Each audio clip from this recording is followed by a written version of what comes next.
Let me show you what happened to my Accord. So a little while ago I had the gearbox taken out because the clutch went in it. So I just want to show you, this is kind of what happened. So this is what I'm looking at, and when I turned my wheel all the way to the left, I would get this warning light, that warning light there. So I'd get that warning light there, and then I would get on the dashboard here, ABS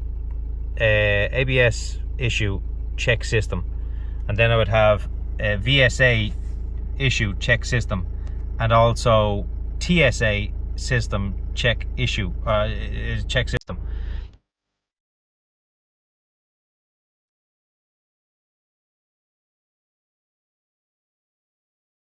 Got the sensor here, and it is exactly what I thought it was going to be. Somebody was at this before. I will fix this now so that I can get the car back up on the road, and then I'll just order a new one then after that. So there's not much space left here, so I might just have to cut this out altogether and pare back the wires as far as I can. This white one is meant to be connected to that white piece down there. Right, so I have it soldered up here. I know it doesn't look too pretty, but it's done. As long as I can separate these two away from each other, as long as they're soldered, as long as it's a strong connection, and as long as the car works afterwards, I don't really care what it looks like. Yeah, it just depends if I get a new one or not. I don't, like, if it's working, I might just leave it the way it is. But if I'm keeping the car, which I still don't know if I'm keeping the car or not, that's where this would be changed. I'd change it then. But if I'm not keeping it, I don't really care once it's working. I think I know why this happened, because a few months ago I had to get my clutch done. Clutch, I'll tell you later. I don't have shrink wrap stuff. I only have this rubber stuff, so I put it over the join here, the soldered part, and I'm just going to put this tape onto it here. Rather than black tape, I'm going to put this electrical tape onto it here, so that in the future, if this goes again, the new owner will know what the problem is. They'll know that it's already broken in here. I just think that if I put this tape on it, then the next owner, whoever gets it, will know if the problem comes up again that it's in here. Or anybody that gets the car or whatever. Or maybe the car will never get, you know, nobody will ever get the car, because there's like a lot of miles on it. There's almost 160,000, 170,000 miles on the car or something. Alright, so there it is all back in now. So it clips in here, runs down, these just pull out, push out or whatever. There's a 10mm here, the two pieces go through there, that bracket holds the lot on, and then it goes in here, and that little hole there was a 10mm missing from this as well, so I'm going to find a 10mm now in the shed and put one in there. But I've just checked it and it's working. So that has worked. Sadly, I can't recreate what happened. I put in a new M6 there. Sorry, it was an 8mm head. This is a 10mm head, but the ones I used were these. So I have everything back together here, and I've just test driven the car, and it seems all okay now. There's no sounds, bangs, noises, whatever, and it's all working now. But I do have a little story about the car and what happened recently over the last few months anyway. The reason I knew that the sensor was gone on that wheel is because I got my clutch done there in August or so. Basically, my clutch had been going since I got the car. It never felt right. It just, sometimes it wouldn't go into gear. Sometimes I'd have to press the clutch twice just to get it into gear. Sometimes if I was driving fast and I went to snatch the next gear, it wouldn't go in, it'd be grinding the next gear. So sometimes it wasn't working, but some other times it was fine. So I kind of knew that the clutch or the release bearing or something was going on it, and I just said to myself, as I owned the car for the last 5 years or so, it just got worse and worse, slowly and slowly, and I just got more used to it. I got so used to it that it got to the point where I would double clutch at the lights just to take off. Granny shifting, not double clutching like you should. I would double clutch before changing gear. Sometimes it would be in gear and it wouldn't come out of gear, so I'd know that, right, I'm coming up to a junction here, I'll press the clutch now and let it go, and then I'd press the clutch again to take it out of gear. So I just knew how to handle it because I'd been driving it for 5 years and I knew what way it was going to go. So I said to myself, when I'm going to London to see Coldplay, I'll leave the car in to get the clutch fixed.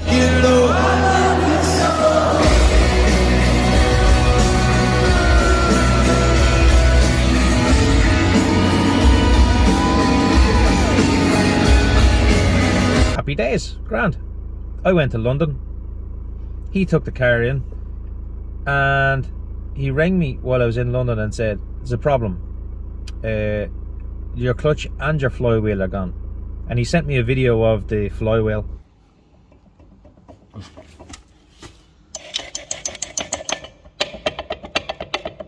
He said, how did you drive this car? The flywheel was literally in 2 pieces. How did you drive this car? And I was like, I don't know, I just got used to driving it that way, I suppose. Not so much that I knew it was bad, but I didn't think it was that bad because I just sort of got used to it. And he said, I don't know how you drove this car. I couldn't drive this into my shop. And I was like, oh, well, I don't know. He had a problem getting a flywheel for it, I think, and it was very expensive. But then he got one anyway, and that was fine. That fit, no problem. He got a clutch then, and the clutch didn't fit. So when he put the bell housing back over the clutch, it wouldn't fit. And I said to him, are you sure that's not a Type S clutch that you got? Because my one is only the standard 150 brake horsepower, and there is a Type S with a different clutch that has 180 brake horsepower. And he said, no, this is what came up for your car under your chassis code. So I rang Honda, and I said to them, can you give me the part number you have for your clutch there through my chassis code? And he gave me the same part number. So the clutch should have fit, and I don't know why it didn't. So I asked for how much the clutch was off of Honda, and he said there was like a 4-month waiting list for it, and it was 3-month waiting list or something, and it was like €1,200. And I was like, okay, thanks, bye. The mechanic went off looking for a clutch as well, and all he could find was a brand new clutch, second, spurious, not a aftermarket, and it was €1,200. And I was like, sure, I'd rather buy the one from Honda then. That's silly. And he says, the only other thing I can do now is to take your clutch and this new clutch that I have and make them into one good clutch. And I said, so you're going to do that? And he said, no, I have a friend, well, I know somebody that knows somebody that can take the clutch apart and make one clutch out of 2. And I said, okay, fair enough. I'm still in London at this point. And I was like, right, fair enough, do that. So he went off and done that. And I came home, and when I came home, it was late, and he said, I'm still in the shop, you can pick it up at 8 o'clock tonight, whatever. So I came home, went straight over to him and picked the car up. I drove out of his shop, around the corner, and as soon as I put my foot down, it just, the clutch just went, wah! Like the revs went right up. And it was because the clutch was slipping. So I literally just turned around and drove straight back to him, and I said, that clutch is slipping. And he's like, what? It can't be. I drove it. And I said, did you drive it hard? Because I just literally put my foot down once down that road, and then that was it. And he said, oh, I'm so sorry. I'm going away now tomorrow morning. I can't even fix this now. And I said, well, this is your problem. You have to do something about this. And he just said, okay, leave the car with me, but I don't know what to do. I have no car to give you or nothing. He was Polish. And he says, I have no car to give you or anything like that. I don't know what you're going to do. And I needed the car, obviously. So there was nothing I could do. So I ended up renting out a car for a week until he came home. Now, in fairness, he did that night take the clutch and the gearbox apart and got his friend to send it off to the clutch fella the next day. So I didn't hear anything back at all until a week later when he got home, and he put the clutch straight in. And when he put the clutch in, he said, okay, it's ready. And no, that's a lie, sorry. So he put the clutch in, and the bell housing wouldn't go back over it apparently, because the clutch wouldn't fit, because the disc he put on was too thick. So the first one he put in was too thin, the second one he put in was too thick. So Goldilocks, the third one was going to be just right. He sent it back off to your man, he done it the next day or something like that, and I got he got the clutch back and he put it all back in together, and everything worked perfectly, no problem, grand. I collected it that night again. It was 8 o'clock at night maybe. I went around to a shop, picked the car up, thank you very much. He charged me a crap load of money. I said, hold on, I had to rent out a car and all that. And he goes, yes, but I had to get 3 times this gearbox had to come out of the car. And I said, but that's not my fault. And he said, but it's not my fault that the clutch was wrong in the first place. Like, your car told me, like, the chassis number for your car said it was this clutch, and it wasn't. My arm was getting sore over that side. Yeah, so I had to end up handing him the money over because he did have the car for over a week, 2 weeks or something, and then he did have to take the gearbox out 3 times. But that wasn't all my fault, I know, but the chassis number not matching with the clutch, is that my fault? That's not my fault either. So I had a bit of an argument with him about it, and I ended up just paying the bill. He gave me a cheaper. He was asking me for like €1,500 or something, so he gave it to me for 1,300, 1,200. It ended up costing me 1,300 because I had to rent out a car, but 1,200 quid. So that was that. I got out of his, I paid him, walked out the door, got into the car, drove it around the corner, and the drive shaft fell out. And I was like, are you fucking kidding me? This is, sorry about the language. I said, this is ridiculous. I called him straight away. They both came around. He got the car, he towed the car back to his garage, put it up onto the ramp, and I was standing there looking at him. They had to take the wheel off and jimmy the drive shaft back in. And when he did it, he broke something. And I didn't see what he was doing because it was behind, like, I was behind him, and I was sort of like, what the hell does he have to do in there? And he started talking in Polish to his friend, and he ended up running over a soldering iron or something. I couldn't really see what he was doing. I was like, what's going on? He's not pulling out a drive shaft anymore, he's doing something else. Anyway, long story, that was basically what happened, and that was that. So he put the car back in the ground, I drove it, and everything seems fine, perfect. Everything has been working since, until just yesterday, when I start getting the lights on the dashboard saying that there's a problem with the sensor. So I knew it was that, I knew it was him, and I was not going back to him to say, I need this sorted. You know, you'd done this a few months ago. I'm just not interested in doing that again. And then I had to pay X for the clutch to be done, and a new flywheel and whatever. And the car still looks shit. The car still looks in bits. Like, so this is what I'm trying to say. The car is still a piece of shit. It has 296,669.66. There's loads of numbers there. It's like 380, nearly 300,000, which is 180,000 miles on the car. So the car is not worth the money that I'm putting into it. But every time I put something into it, I go, right, now it's sorted. And then something small goes again. And then I'm going, okay, it's only small, I'll fix that. Oh, then something else small, okay. Oh, it's just tie rods, I'll do that. Oh, it's just the brake pads, I'll do them. Oh, look, it's another clutch, or it's this, or it's that, or it's... There's always something.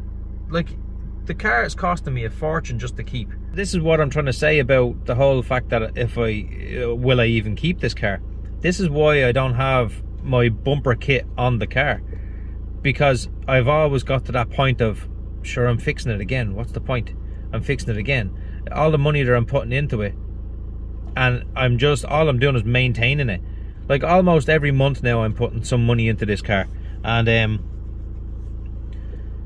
like, it's okay, it's 1 month it's tires, the next month it's brake pads, the next month it's tie rods, the next month it's a clutch, the next time it's whatever. You know, there's always seems to be something. It's almost every month I'm doing something to the car now. And I don't blame the car, I just blame the fact that it's old, and the issues are just going to happen anyway to any car. Plus, have you seen the roads in Ireland? I drive a lot, and the roads in Ireland are absolutely disgraceful. There's potholes everywhere and stuff. There's ramps everywhere. The roads are horrible. So I can't really put that down to the car either. I don't really know where I'm going with this. I'm just kind of saying, I'm kind of on a little rant here because I didn't need to be fixing that.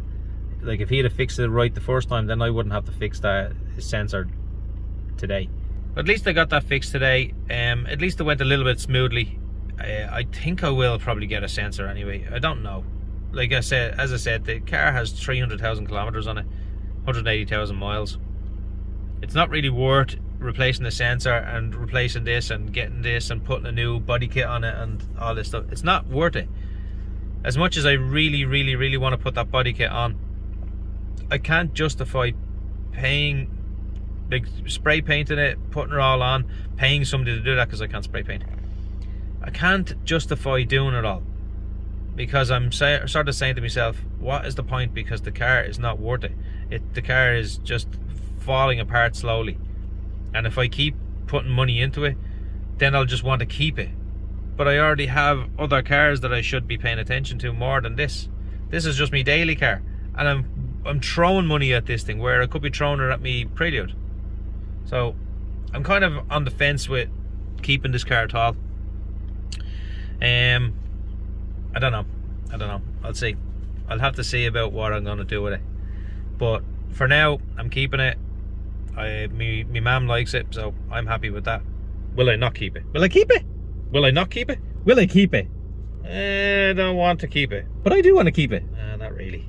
Yeah, why not? Okay, we'll keep it. Hey, we're keeping it. Anyway, thanks for watching the video. Please like, comment, share, subscribe, and hopefully I'll have another one out soon. I don't know. We'll see. Thanks. Bye-bye.